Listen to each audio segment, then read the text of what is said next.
A coalition made up of domestic violence survivors, advocates, faith leaders, and lawmakers met in cities around the state today to call for action of new bills to keep guns out of the hands of domestic abusers. 13 on your side's Josh Albertus was in Grand Rapids today where one of those groups met. He joins us now. And Josh, what's in these bills? Well, these bills introduced just in the last couple of weeks would look to expand on pre-existing laws that keep abusers convicted of certain charges but not others from owning firearms. This isn't just a, public safety issue for survivors, but a public safety issue for all people. Domestic violence prevention advocates and violence survivors meeting in Grand Rapids on Monday to call on state lawmakers to pass bills meant to keep domestic abusers from having firearms. I don't want what happened to me to happen to anyone else.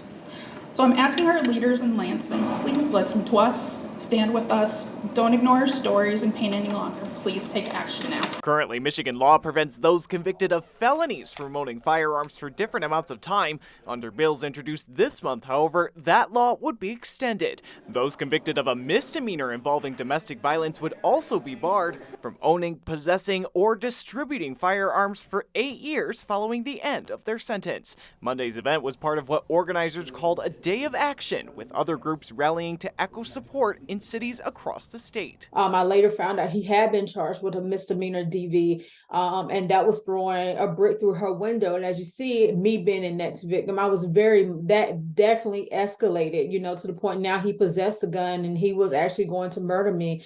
And so I stand here or am on this Zoom right now to say I survived, but many don't get that chance to survive. Lawmakers at the event said despite potential arguments against the bill stemming from Second Amendment concerns, they feel it's important for survivors and their communities to get the bills through. Myself and my colleagues, we're in support of you being a gun owner, but once it's been proven that you may be a threat to others and a harm to others, then we have to do what we can to protect the people in our community. And these bills would still need to be passed through committee if they hope to make it to final votes. In the newsroom, Josh Albertus, 13 on your side.